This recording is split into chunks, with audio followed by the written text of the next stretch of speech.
Un aplauso a Dios por la vida del siervo. Dios les bendiga.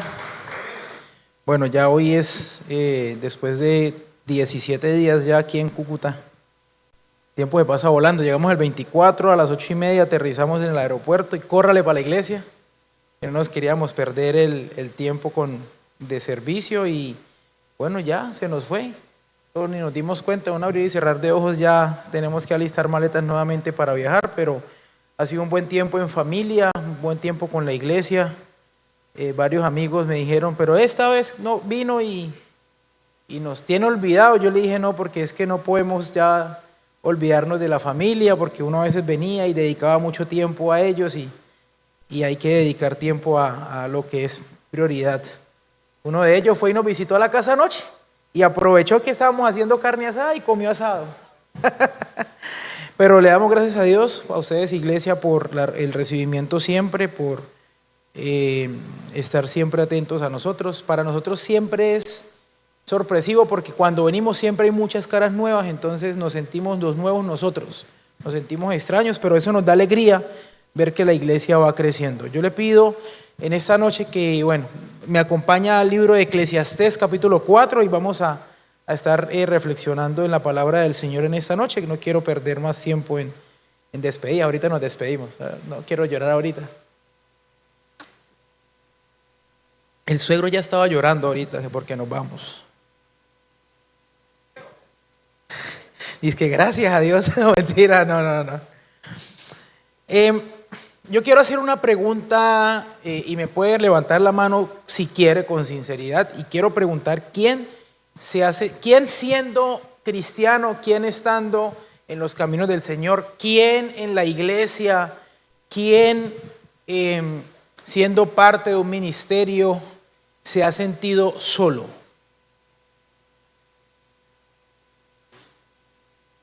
Juan Carlos, pastor, sí, Patricia. Y yo creo que es normal muchas veces, o más bien es natural, no debería ser normal sentirnos de esa forma. Y el título de esta noche, de esta enseñanza, es justamente No estás solo. Y vamos a reflexionar ahorita en Eclesiastés capítulo 4, ya le voy a decir los versículos. Pero quiero introducir con un pasaje. No lo vamos a leer porque es extenso, pero Pablo en 1 Corintios capítulo 12, versículos 12 al 27, le recuerda a los hermanos de Corinto y nos recuerda a nosotros que la iglesia es un ¿qué? Es un cuerpo. Amén. Y como cuerpo debemos recordar que cada uno de nosotros es como si fuera un órgano. Sí, es parte de ese cuerpo. Todos no somos corazón, todos no somos dedo chiquito del pie, todos no somos cerebro. Somos un cuerpo, o más bien somos miembros que pertenecemos al cuerpo de Cristo. Y Pablo nos invita a la unidad en el cuerpo. Sí, entonces los miembros que conforman ese cuerpo siempre deben servir en función del otro. El hígado de nuestro cuerpo no trabaja para sí mismo. Si el hígado se enferma, ¿se muere el hígado solo? No se muere el hígado solo, lo más probable es que se muera uno completico. Y Pablo nos recuerda con esa imagen, esa metáfora, que nosotros somos un cuerpo. Quiero que tengan en mente esa imagen, porque esta noche justamente, y quiero conectar un poquito con la enseñanza del 28 de diciembre, donde Pablo le recordaba a los colosenses que el fruto de una persona que ha nacido de nuevo, ¿cuál era? Que se amaban ¿quiénes? Unos a otros, que se soportaban unos a otros, y quiero conectarlo con esa enseñanza en la noche de hoy. Entonces vamos a darnos cuenta de cómo el escritor de Eclesiastés, a quien vamos a llamar el predicador, ¿sí?, nos va a abordar, o más bien, si usted va a Eclesiastés, usted se da cuenta que el escritor de Eclesiastés empieza a abordar diferentes temas de la vida. Y la conclusión a la que llega el predicador, el escritor de Eclesiastés, ¿cuál es? Que toda la vida es ¿qué? vanidad, que toda la vida no tiene sentido. Pero vamos a darnos cuenta cuáles son esos aspectos o cuál es ese aspecto de la vida que no tiene sentido. Y en la enseñanza que vamos a reflexionar en esta noche nos vamos a dar cuenta de que es mejor gozar de la compañía de un amigo que en lugar de vivir, de la peligrosa soledad. Entonces vamos a leer los versículos 7 al 12 y vamos a darnos cuenta de que el predicador o el escritor de Eclesiastés nos va a hablar de trabajo, nos va a hablar de esfuerzo, nos va a hablar de la importancia de la compañía mutua, nos va a hablar de amistad, nos va a hablar de hermandad. Y este pasaje tradicionalmente lo hemos relacionado mucho con el matrimonio. ¿Sí? Cuando yo leía el versículo 12 de ese pasaje, uno piensa en el matrimonio, porque uno suele relacionarlo fácilmente con el matrimonio. Pero este pasaje, este versiculito que vamos a leer, este pasaje que vamos a leer, apunta a algo mucho más grande y también se puede incluir el tema del matrimonio. Nos va a recordar que nosotros no somos honguitos, que no vivimos solitos, que no nos creamos solitos, sino que siempre vamos a necesitar del otro, especialmente en momentos de dificultad, en momentos donde quizá estamos solos. La mejor compañía nunca va a ser la soledad. Entonces vamos ahora sí a Eclesiastés capítulo 4, versículos 7 al 12. Yo leo a favor de ustedes, dice la palabra del Señor de la siguiente manera: una vez más dirigí la mirada hacia la vanidad que existe bajo el sol. Esta es Reina Valera contemporánea. Dice: una vez más dirigí la mirada hacia la vanidad que existe bajo el sol y vi a un hombre solo. Préstenle atención a esto. ¿Listo? Dice: y vi a un hombre solo, sin hijos ni hermanos que lo sucedieran, y que no obstante nunca dejaba de trabajar, ni se cansaba de contemplar sus riquezas, ni tampoco se preguntaba: ¿y yo para quién trabajo? ¿Para qué reprimo mi apetito por las cosas buenas? Y esto también es ¿qué? Vanidad y un trabajo infructuoso. Listo, versículo 9. Inicia diciendo: dos son mejor que ¿qué? Porque sacan mejor provecho de sus afanes. Si uno de ellos se tropieza, ¿el otro qué? Lo levanta. Pero hay de aquel que tropieza y no hay quien lo levante. Versículo 11. Si dos se acuestan juntos, mutuamente se calientan, pero uno solo no puede calentarse. Versículo 12. Uno solo puede ser vencido, pero dos presentan resistencia. El cordón de 3 hilos, ¿no qué? No se rompe fácilmente. Bonito el pasaje, ¿cierto? Y aquí encontramos un contraste importante que es lo que nos va a marcar cómo vamos a abordar este pasaje. Versículos 7 y 8 nos van a mostrar una parte del contraste, y los 9 en adelante nos van a mostrar la otra cara de la moneda. En este pasaje el predicador nos está enseñando que hay dos tipos de personas. ¿Cuál es la persona número 1? El que está ¿qué? Solitario. Incluso dice: no tiene a nadie, no tiene hijos, no tiene hermanos, no tiene a nadie. Y el segundo grupo de personas es el que está ¿qué? Acompañado, el que está en compañía de alguien. Entonces los versículos 7 y 8 describen a una persona trabajadora, una persona con riquezas, que no se cansa de dar su vida y todo su esfuerzo a las labores del trabajo. Incluso se deleita en lo que hace. Eso es bueno, ¿cierto? Es bueno deleitarse, contemplar el fruto de su trabajo. Pero es una persona que solitaria. No tiene hijos, no tiene hermanos, no tiene a nadie con quien compartir la dicha de haber finalizado un día y que le haya ido bien. Al final del día, todo ese esfuerzo, dice el predicador, es infructuoso y es vanidad. El año pasado, más o menos hace un año larguito, creo que fue como para diciembre del 24, Daniela me llamó la atención. Ustedes donde la ven ahí es jala las orejas, bueno. Porque yo tenía un buen trabajo con Amazon, estaba trabajando desde mi casa. Yo trabajaba de 2 de la tarde a 10 de la noche. Pero yo en Medellín tengo moto y como habíamos entrado en una, no crisis, gracias a Dios, pero eran un par de deudas que habíamos adquirido por una persona que nos había pagado una plata. Entonces tocó recurrir a la tarjeta de crédito, exprimirla, quedar endeudado con el banco para cubrir lo que nos debían. Y yo dije, bueno, ¿qué me va a tocar hacer? Pues me va a tocar agarrar la moto y empezar a trabajar con una aplicación que se llama Rappi, que yo sé que muchos de ustedes han escuchado. Entonces yo empezaba mi horario laboral de 2 de la tarde, terminaba a las 10 de la noche, terminaba a las 10, me iba para el baño, me pegaba un buen duchazo, me cambiaba y a las 10:30, 10:40 salía hasta las 3, 4 de la mañana a trabajar en la moto.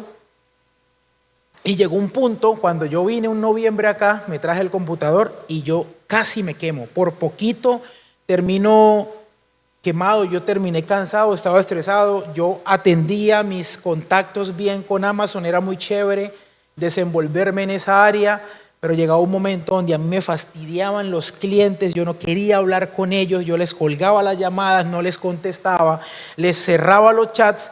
Y Daniela me dijo, hey, presta atención a lo que estás haciendo porque estás dedicando tanto tiempo a tu trabajo que no solamente estás haciendo las cosas mal en tu trabajo, sino que ya no pasamos tiempo juntos, ya no nos vemos una película, ya no salimos a comernos algo, ya no salimos a dar una vuelta.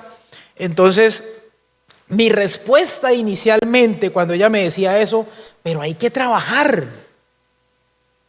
Esa era mi respuesta, hay que trabajar.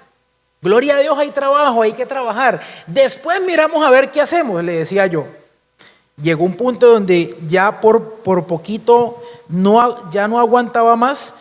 Entonces el trabajo se convirtió no en una bendición, sino en una carga que me impedía a mí disfrutar de la compañía de mi esposa, disfrutar de hacer bien las cosas, y debido a ello pues tuve que tomar decisiones y decir, bueno, me voy a quedar con un solo trabajo, por lo menos hasta que se acabe el contrato, y a partir de ahí ya tomar decisiones más puntuales para no volver a caer en eso y corregir esa actitud. A mí me recordó eso a este señor que trabajaba, que se esforzaba, ¿sí? Pero que no tenía nadie con quien compartir. Porque en últimas, aunque yo tenía esposa, y tengo esposa, aunque yo tengo esposa, mi trabajo se había convertido en un medio para saciarme a mí mismo, saciar las deudas y para preocuparme solamente por mí, a tal punto que aunque me preocupaba por mí, me terminaba descuidando a mí y descuidando también mi relación. Ahora, pero eso no solamente afecta la vida de hogar, eso también afecta la vida como iglesia. ¿Qué nos dice esto a nosotros como cuerpo de Cristo, como miembros de la familia de Dios? ¿Qué nos está diciendo Eclesiastés en esta noche? Entonces, en la iglesia a nivel eclesial, un líder, un pastor, un músico, un ujier, puede llegar al punto de obsesionarse con las diferentes facetas del servicio, a tal punto que se olvida de lo realmente importante. Podemos llegar a entrar en un activismo y nos olvidamos del Señor, nos olvidamos que le servimos a nuestros hermanos.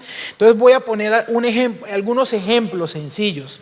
Entonces el trabajo, un ejemplo de Juan Carlos sería en vano si él solo se preocupa por los equipos de la emisora, de la transmisión, que salga bien, que la cámara, si solo él se preocupa por eso, pero no está preocupado que como copastor también tiene la responsabilidad de ayudar a pastorearnos a nosotros, entonces el trabajo de Juan Carlos sería un trabajo ¿qué?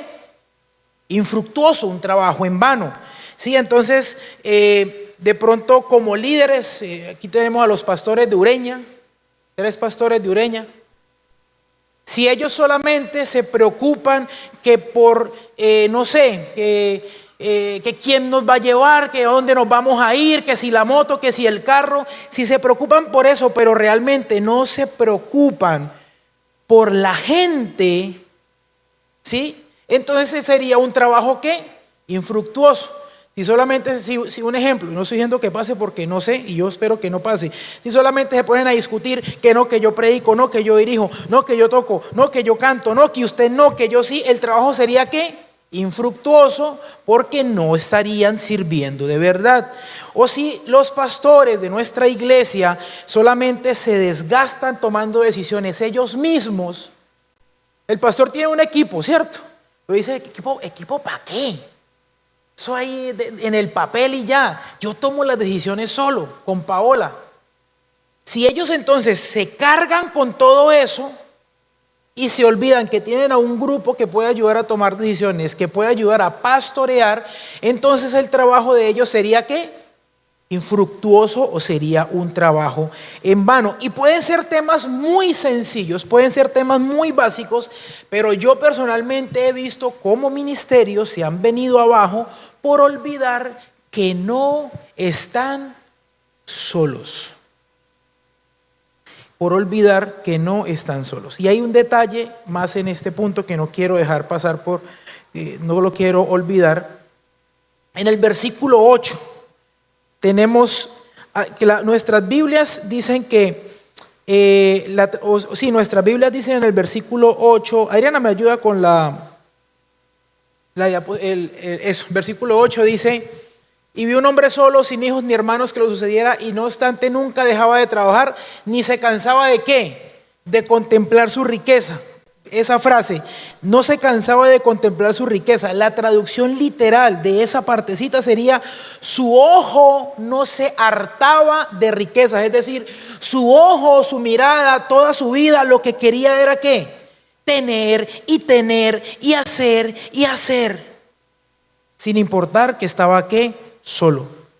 Entonces no era solamente una persona solitaria, también era una persona que no disfrutaba del fruto de su trabajo, porque lo único que quería acumular era ¿qué? Riquezas. Entonces se refugia en la soledad. Esta persona se esclaviza en su vida de trabajo, no se pregunta ni por quién ni para quién lo hace. Dice, ni tampoco se preguntaba, ¿y yo para quién trabajo? ¿Por qué o para qué reprimo mi apetito de las cosas buenas? Es decir, todo esto ¿a son de qué? ¿Por qué me pierdo de disfrutar la vida en comunidad? ¿Por qué me pierdo yo de disfrutar la vida con mis hermanos? Esta persona no se preguntaba eso. Ahora, esa es la primera cara de la moneda, pero ¿cuál es la otra cara de la moneda? Porque el predicador, el escritor de Eclesiastés, no se queda en una parte y él él deja de hablar de lo inútil, de lo que es vanidad de la persona solitaria, y lo contrasta con la vida de alguien que está acompañado, la vida de alguien que tiene a una persona al lado, la vida de alguien que está en su día a día en compañía de un amigo o de alguien que tiene al lado, que disfruta de los beneficios de estar al lado de alguien. Y el versículo 9 inicia, la declaración del versículo 9 es hermosísima. Dos son ¿qué?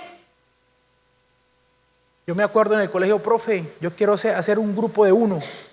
No, grupos de uno no se pueden hacer. Y a veces eso nos lo traemos a la iglesia. No, pastor, yo trabajo mejor solo. A mí, pastor, a mí no me mande con el suegro pobreña, no, a mí no. Mándeme solo, pastor. Yo trabajo solo mejor. Y a veces nos gusta como cristianos incluso ser así. Pero Eclesiastés nos dice, dos son mejor que uno. Y el predicador nos está presentando escenarios. Sí, él nos presenta ahorita una lista de escenarios donde el solitario fracasa, pero el que está acompañado, no. El que está acompañado tiene éxito. Y las situaciones son las siguientes. Ya las leímos, pero vamos a recapitular. Versículo 9. Dos son mejores que uno, ¿por qué? ¿Por qué? Porque no se trata solo de hacer las cosas más rápido. Se trata de hacer las cosas bien. Alguien dijo una vez por ahí, si quiere llegar rápido, vaya solo y si quiere llegar lejos, vaya con alguien, vaya acompañado. Entonces, dos son mejor que uno porque tienen mejor paga. No se trata de hacer las cosas más rápido, se trata de hacer las cosas bien, porque la remuneración será que mayor cuando hay unidad. Por eso yo les recordaba el 28 de diciembre, queremos crecimiento y expansión. Qué bueno que tengamos un lema como este, vamos por más. Pero si vamos a ir por más divididos, cada uno va a jalar para su propio lado y así no vamos por más. No vamos a llegar a ningún lado. Entonces, dos son mejor que uno porque tienen mejor paga. Versículo 10. Dos son mejor que uno, ¿por qué? Porque si uno se tropieza, ¿el otro qué? Lo levanta y nos dice ahí, pobrecito, pobrecito, el que se cae y no tiene a nadie que lo levante. La ayuda mutua, las caídas. Necesitamos a alguien que en las circunstancias difíciles esté a nuestro lado para que nos levante. Yo tengo un amigo, Cristian, yo creo que aquí varios se acuerdan de él. Una vez me caí, me partí un hueso, el metatarsiano de la pierna derecha. Y adivine qué hizo este sinvergüenza primero antes de levantarme. Se echó a reír. Y se rió como 15 minutos mientras yo estaba en el suelo volcándome de dolor, pero por lo menos al final me dio la mano y me ayudó a levantar. Dos son mejor que uno porque tienen mejor paga. Dos son mejor que uno porque si uno se cae, el otro ¿qué? Lo levanta. Importante. Dos son mejor que uno porque si se acuestan juntos mutuamente, ¿se qué? Aquí no está hablando de matrimonio. El predicador, el escritor de Eclesiastés tiene en mente la imagen del pastor o el agricultor que cuida sus ovejas en el campo. En el Medio Oriente, o en el antiguo Medio Oriente especialmente, ellos tenían que dormir fuera en el campo cuidando sus ovejas. ¿Recuerdan una historia de David? Que él estaba por allá cuidando las ovejas del papá. Y eso no era que tenían cambuche y tenían una carpa, no. Dormían al aire libre, medio armaban una choza y normalmente se iban de a dos para que cuando llegara la noche fría, porque aunque allá hace calor en el día, en la noche suele ser frío, entonces por lo menos el calor de dos cuerpos hacía que ¿qué? Que se calentaran y no pasaran frío durante toda la noche. Entonces esa es la imagen que tiene y ahora nos da otro escenario, es si en la fría noche se acuestan juntos, pues van a ¿qué? A calentarse mutuamente. Y el versículo 12 finaliza con lo siguiente: uno puede ser vencido, pero dos presentan resistencia. Entonces, cuando ataca al enemigo, estar solo no es opción. Y esto no solamente es en tiempos de guerra, también a nivel espiritual. Cuando ataca el enemigo es mejor estar ¿qué? Acompañado. Entonces, dice el escritor de Eclesiastés, uno solo puede perder la batalla, pero dos pueden ¿qué? Resistir. No nos está diciendo que dos pueden ganar la batalla, por lo menos nos está diciendo que dos pueden ofrecer ¿qué? Resistencia, pueden aguantar más. No nos está dando un escenario final positivo, nos está diciendo es por lo menos van a poder resistir. Y ahí para adelante pues no sabemos qué pasa. Exacto, Santiago 4:7. Entonces, uno puede perder, dos pueden ¿qué? Resistir. Y me encanta cómo finaliza el versículo 13. Y vuelvo y lo digo, este texto suele ser utilizado como, el 12, como finaliza el 12, Adriana, gracias. Este versículo suele ser utilizado en los matrimonios, ¿cierto? Cuando dice, los arrodillan, les ponen un cordón y les dice que el cordón de 3 dobleces no se va a romper fácilmente. ¿Que se puede usar para el matrimonio? Sí, pero en el contexto de Eclesiastés se está utilizando en el contexto de la ayuda, de la ayuda mutua. El escritor de Eclesiastés usando un refrán. Este solía ser un refrán de la época que incluso se ha encontrado en otras civilizaciones, en escritos por allá en vasijas de barro, que decía: el cordón de 3 hilos no se rompe fácilmente. Era un refrán de la época. Y lo que está haciendo aquí el predicador es mostrarnos de manera ascendente por qué es importante estar acompañado. Entonces, empezamos leyendo los primeros 2 versículos y nos dice que una persona solitaria, ¿qué pasa? ¿Qué hace? Fracasa, ¿cierto? Aunque tiene riquezas, aunque dice que le va bien, al final del día su trabajo es ¿qué? Infructuoso, es vano, no tiene sentido. Entonces, por eso voy a mostrar, el escritor de Eclesiastés nos muestra un acompañamiento ascendente y nos dice: una persona solitaria fracasa. ¿Sí? 2, no. ¿Por qué? Dice, 2 son mejor que ¿qué? Que 1. ¿Por qué? Porque juntos se acompañan, porque reciben mejor salario, porque se levantan si se caen, porque se abrigan si tienen frío, porque se defienden en tiempos de guerra. Y el final del versículo 12 simplemente está diciendo que 3 es mejor que ¿qué? Que 2. 3 es mejor que 2 porque un cordón de 3 hilos no se rompe fácilmente. Entonces, con esto podemos decir que cualquier carga que llevemos puede ser soportada si hay un amigo con quien compartirla. Exacto, y a eso nos lleva el texto, porque el texto a lo que nos lleva a pensar es que si 2 es mejor que 1, que 3 es mejor que 2, entonces 4 sería mejor que ¿qué? Que 3, y 5 sería mejor que ¿qué? Y 6 sería mejor que, y así sucesivamente.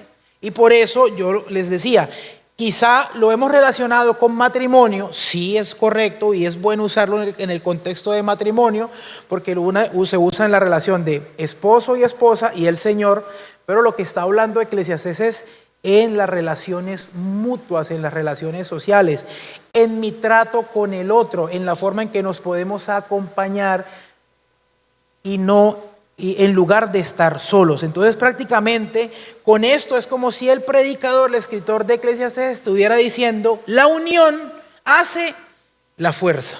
O como les decía el 28 de diciembre, una iglesia unida jamás será vencida. Ahora, ¿qué con nosotros? ¿Qué con la iglesia? ¿Qué nos dice esto a nosotros?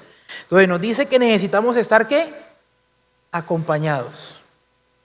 Nos dice que necesitamos del otro, nos dice que necesitamos mostrarnos amigos, que a pesar de estar en medio de muchos, o más bien a veces, a pesar de estar, yo tengo una lucha con algunos dichos de algunos líderes de alabanza, que yo también compartía, decía en algún momento, y yo dije no.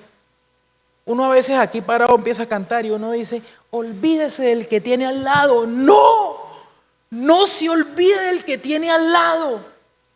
Porque usted no se quedó cantando solo en su casa.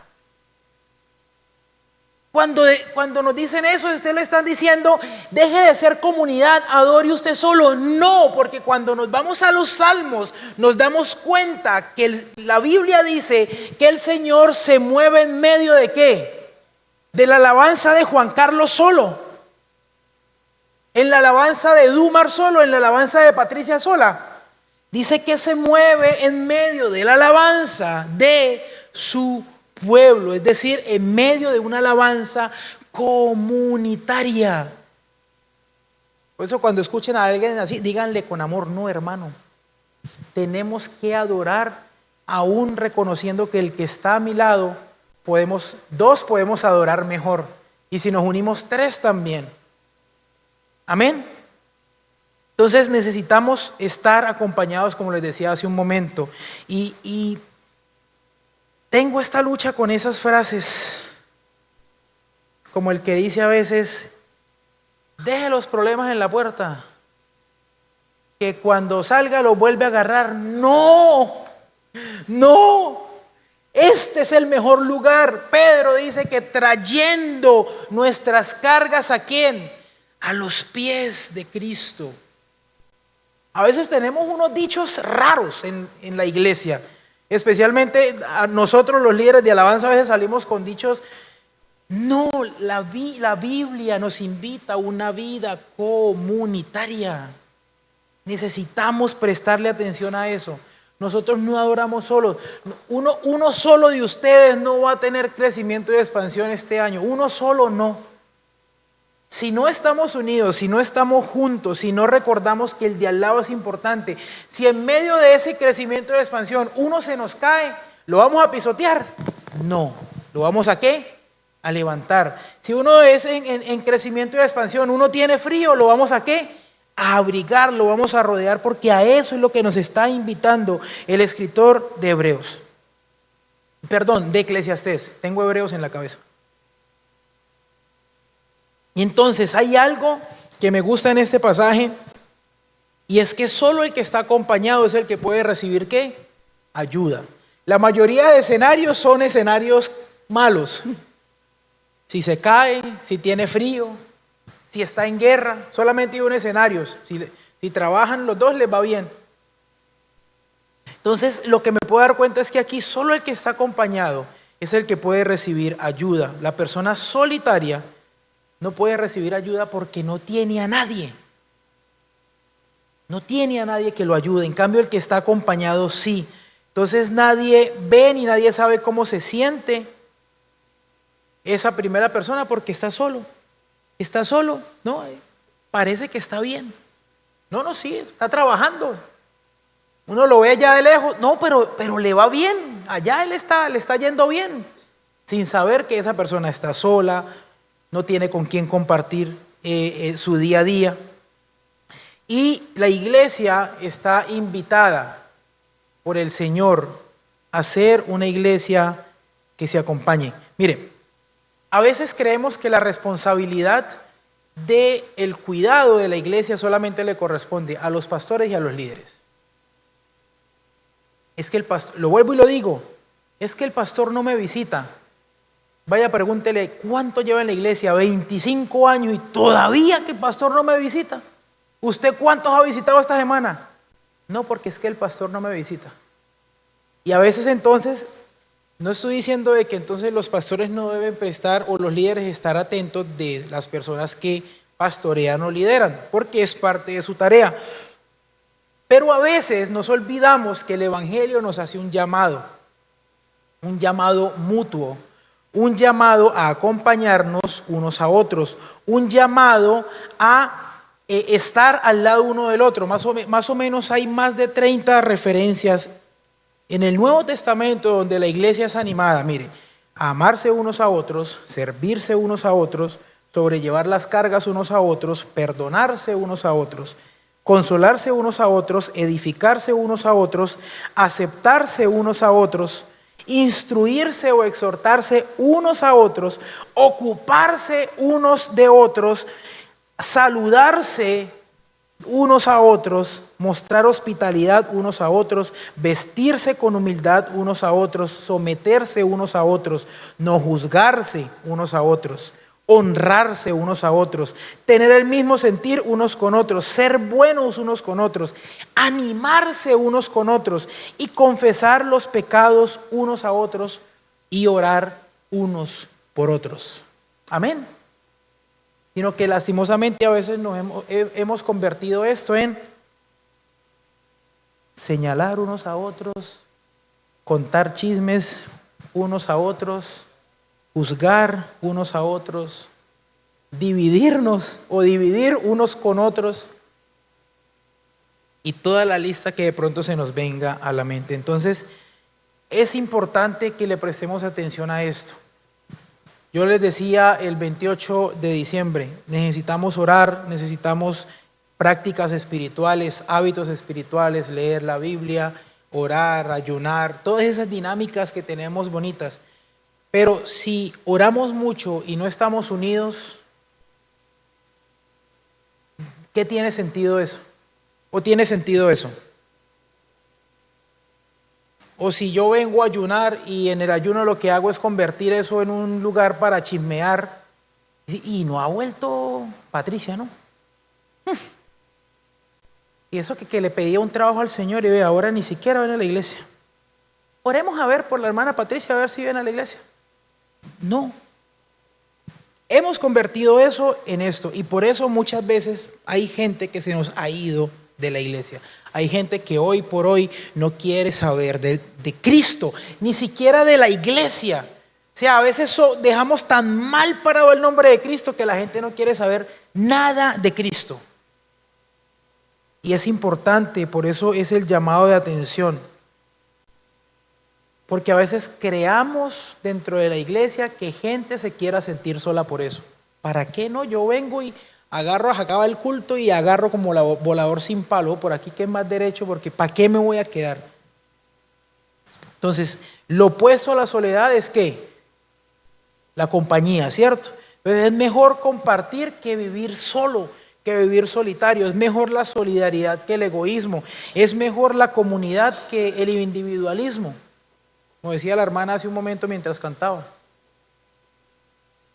Dejemos ese egoísmo, ese individualismo. Nosotros como seres humanos fuimos creados por el Señor como seres comunitarios. Cuando el Señor vio a Adán, ¿qué dijo? A este hay que ponerle alguien al lado. No es bueno que esté solo. No es bueno que esté solo porque hay que crear, el Señor nos crea como seres comunitarios. Entonces, y aquí Eclesiastés también nos está diciendo, no solamente en el matrimonio, también en la vida diaria, en la vida de la iglesia. Entonces, ya para ir cerrando, la vida en sí misma es más fácil, aunque es compleja, ¿no? Pero es más fácil cuando podemos compartir y vivir acompañados. Cuando podemos vivir bajo la solidaridad de alguien que esté a nuestro lado. Entonces, mi hermano, mi hermana que se encuentra aquí hoy, no está solo o no está sola. Y también es responsabilidad de nosotros cuando llega gente nueva a la iglesia acercarnos, ¿no? A mí me pasa allá en Medellín que cuando llega gente a la iglesia no me doy cuenta y cuando me doy cuenta, uy, pastor, esta persona, ¿cómo se llama? Ya lleva como 3 meses en la iglesia. ¿Y usted no se le sabe el nombre? No. Entonces necesitamos acompañarnos y hacer sentir acompañada a la gente también que se acerca a nuestras iglesias, que se quiere congregar, que quiere formar parte de esta familia. Entonces nuestros pastores, nuestros líderes a veces pueden descuidarnos, son humanos. Ellos tienen ocupaciones, ¿cierto? Es fácil decir, es que el pastor no me visita, pero usted no se enteró que estuvo en la mañana en un velorio acompañando que alguien falleció, en la tarde que un enfermo, en la noche que se le enfermó el niño, que córrale que la niña, que el liderazgo, que Juan Carlos se enfermó, que enfermó Patricia, que corra para aquí, que corra para allá. Y a veces vuelvo y digo, es fácil decir, no, es que el pastor no me visita, mi líder no me visita, pero ¿qué estamos haciendo como iglesia? Por eso la invitación es acompañémonos nosotros juntos para que no le estemos cargando solamente la responsabilidad de acompañarnos a una sola persona, que son nuestros pastores o nuestros líderes. Que vuelvo y digo, es importante que nos visiten, es importante que ellos visiten, pero lo que no es sano es que nuestra vida espiritual, no es que yo no volví a la iglesia porque el pastor no me visita, entonces su vida espiritual depende de alguien y no del Señor. Depende de un humano y no del Señor. Entonces vuelvo y digo, no estamos solos, mis hermanos. Y digo también que nuestros pastores y líderes son humanos, se ocupan, se enferman, tienen familia.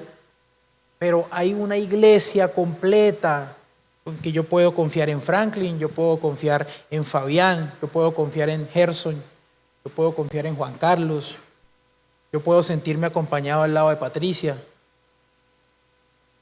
al lado de Nelly, al lado de Adriana.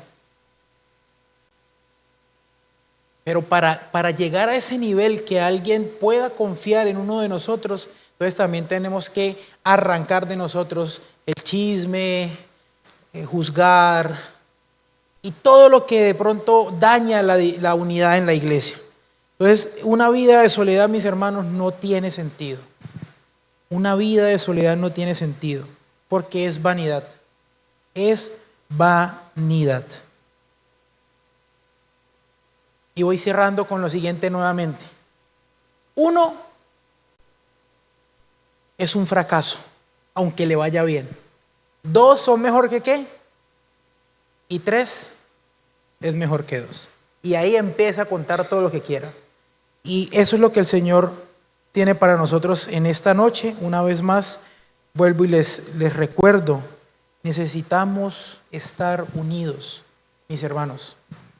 No es cliché, no es que es que Dreiner nos vino a dar palo. No lo tomemos de esa forma, mis hermanos. Necesitamos estar unidos, que el Señor nos ayude a ser personas de confianza, a ser personas confiables, a ser personas que se pueden acercar a nosotros y encontrar un abrazo seguro. No, es que Juan Carlos, caí, me pasó esto, hermano, cometí un error, robé a alguien, tengo problemas con las cosas ajenas, cualquier situación. Y Juan Carlos, sí, vamos a orar. Pero entonces Juan Carlos fue y le contó a Jimmy, y Jimmy le contó a Daniela, y Daniela le contó a Nubia, y Nubia le contó a Dumar, y Dumar le contó a Patricia, y Patricia le contó a... Y después se entera toda la iglesia, y se engrandece el chisme, y terminamos destruyendo una vida. Pero yo me acerco a Juan Carlos, y Juan Carlos puede orar por mí, y yo sé que Juan Carlos es una persona confiable, que no va a salir corriendo a buscar a alguien, el primero que se aparezca, para decirle, si le contara, no, sino más bien para quedarse callado y decir, voy a seguir orando por Dreiner, por Jenny, por Erika, por Gerson, por cualquiera de nosotros, porque somos una comunidad confiable, somos una comunidad que realmente tiene al Señor en su corazón. Pónganse en pie, vamos a orar. Le hacen señitas al pastor por ahí, por favor. Que no quiero tomar más tiempo. Señor, te damos gracias en esta noche. Levante su voz ahí, mi hermano, y dele gracias a Dios. Dele gracias a Dios por la iglesia donde usted está hoy. Dele gracias a Dios por su hermano. Y lo voy a invitar. Mire, busque a alguien que no conozca, no se quede al lado de la esposa, no, busque a alguien, salga de su puesto, busque a alguien y dele gracias a Dios por ese hermano.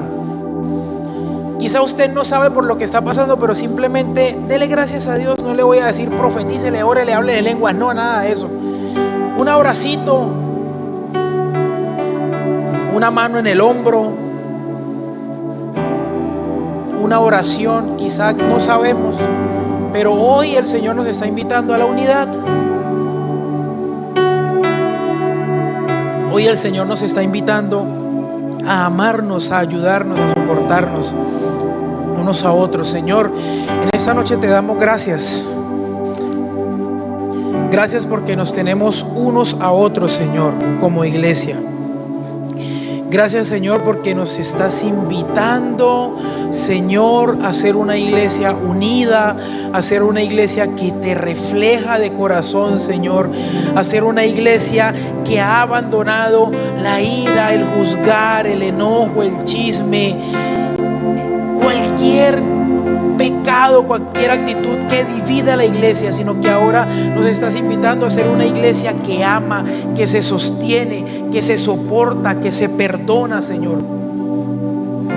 Esa es la invitación que también nos estás haciendo para este año, Señor. Quizá muchas veces, Señor, no hemos visto lo que hemos anhelado ver de ti, Señor, porque simplemente hemos estado divididos, hemos estado señalándonos, Señor. Pero en esta noche te doy gracias porque nos estás invitando a la unidad. Y hoy oramos por el hermano que tenemos al lado, Señor, quizá sin saber cómo ha sido su día, quizá sin saber cuáles son sus cargas, pero te pedimos, Señor, levántalo. Y si yo puedo ser instrumento, Señor, para que sea levantado, ayúdame, Señor. Pero si yo soy el que necesito ser levantado, te pido, Señor, que pongas a alguien a mi lado para que a través de él tú nos levantes, Señor. Ayúdanos a ser una iglesia más unida, una iglesia que te ama, una iglesia de lazos estrechos, Señor, una iglesia iglesia que se abraza, una iglesia que se soporta, una iglesia que se perdona, una iglesia que se une para adorarte, Señor. Gracias, Señor, muchas gracias por la invitación que nos haces, Señor. Gracias, Señor, porque tú nos estás invitando a la unidad, Señor. Muchas gracias, Señor. Gracias por tu amor, Señor. Señor, gracias por la persona que tengo a mi lado. Te pido que le ayudes, Señor. Te pido que le bendigas, Señor. Te pido que le hables, Señor. Si está cargada, Señor, te pido que ella pueda encontrar en ti una paz que sobrepasa todo entendimiento, Señor. Que quizá está siendo atormentada, Señor, por algún ente maligno, Señor, pueda hallar en ti el descanso que necesita, Señor. Que si quizá está pasando por una situación difícil, Señor, pueda ser tú quien traigas una pronta respuesta, Señor. Que sane, Señor. Si hay alguien, quizás si mi hermano está enfermo, el que está a mi lado, te pido que lo sane, Señor. Que traiga sanidad. De eso se trata la iglesia. Y gracias, Señor, por enseñarnos y recordarnos que de eso se trata la iglesia. Que se trata de orar, que se trata de ayunar, de leer la Biblia, de cantar, de adorarte juntos, pero también, Señor, de amarnos, de soportarnos, de no juzgarnos, de ser buenos unos con otros, Señor. Gracias por tu bondad, Señor. Gracias porque tú eres bueno, mi Rey. Y gracias por invitarnos, Señor, a estar unidos.